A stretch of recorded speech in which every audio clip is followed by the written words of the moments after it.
So, Tim, let's talk a little bit about economics here. You certainly are an expert in that. There's a lot going on. I think one thing, as an observer of politics and a longtime reporter and journalist, I was a political science major myself, so I've always followed it. To me, it's just amazing to be in the news business under this presidency, because there is just a fire hose to the face every day of news. There's always something going on. Yeah. And for a guy like me who really, really is a fiscal conservative, I want lower taxes, I want higher growth, I believe in capitalism and the free market that we have here in America, it's really great to see that it's flourishing now more than it has before.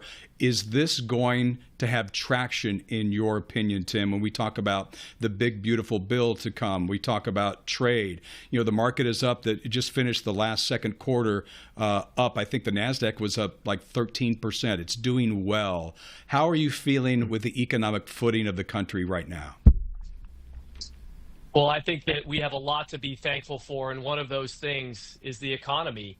And in the economy, because we know what it was like in 2017, 2018 during the first President Trump administration. And then we also remember even more what it was like when President Biden came in and we had inflation just keep ticking up. It wasn't really that, it was more straight up.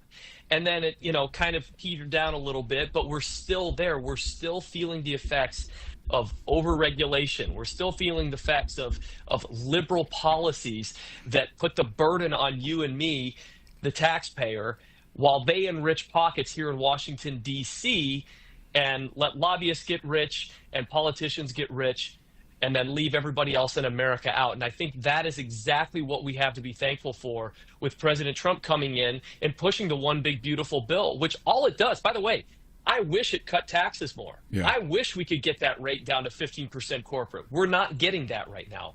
What we are doing is we are simply making it so there isn't a $4 trillion tax increase when these tax cuts expire at the end of the year. That's coming. That's going to hit every family $2,000 to $3,000 per year, and that's a huge burden that everybody's going to have to carry in addition to the inflation Biden left us. Let's talk a little bit about the growth of the country. You were talking in the break about how some economists are predicting just 1% growth. We've seen that under Biden and some other administrations. So do you predict that will be low? What's the over-under, you think, on the growth going forward? Well, I know what's going to happen if we don't extend it, which is going to be a recession. We're going to get negative growth. This country is not going to do well if we don't pass this bill. But what I will say is this: when you have institutions like the Joint Committee on Taxation or the CBO, these are the groups that the Democrats and that people who aren't kind to this bill look to.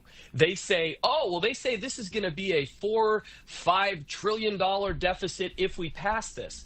Well, the problem with that is that they're assuming that the country is only going to grow by 1.8% annually. That's a 1.8% GDP growth annually, which means we're not going to get the tax revenue in to pay, quote unquote, pay for these tax cuts. The only problem with that is that over the last 50 years, we've averaged 2.8% growth. So they're robbing us of, $1 trillion or $2 trillion worth of growth that we're going to see by simply keeping these tax cuts permanent, and then all the other things that we have in this thing that will enhance it and will be pro-growth, like expensing, like small business tax cuts. Those things are in this bill, and it's a big deal for us. I love the small business tax cuts. Let's talk about two things before we have to say goodbye. Let's talk about Jerome Powell. He came out yesterday and said, I would have lowered interest rates by now if it wasn't for tariffs. That was unfair, wasn't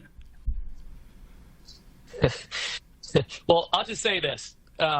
Jerome Powell sits at the top of an organization that's supposed to be independent and rise above politics. Okay, we'll say that. He's supposed to focus on job growth, and he's supposed to focus on the value of our dollar, the strength of our currency. Okay, so far, both of those things are okay. Inflation is doing great under Trump. Jobs are doing great under Trump. So what is your excuse then? I mean, he cut rates right before the election, which would signal a help to the Democrats running for office. So why wouldn't he do the same thing, especially now when things are actually looking good? They weren't looking good back then, he cut the rates, but they're looking good now.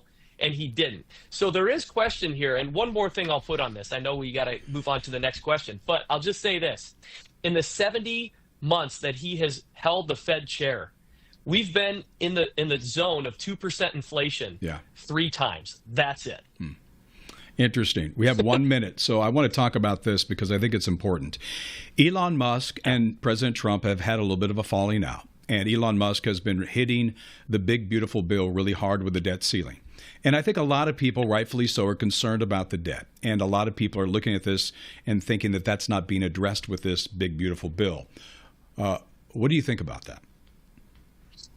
Well, look, I mean, first of all, I think what Elon Musk did to turn the entire attention of the world onto the waste, fraud, and abuse of this federal government may be one of the greatest gifts that somebody could have given to this country. Everybody now understands or has some understanding of the waste, fraud, abuse in this country. So kudos to Elon Musk on that. The problem, though, with this bill is that one of the big pay-fors that we have seen the Republicans put in for it is limiting these green energy tax credits. For full shows, live and on demand, it's Salem News Channel.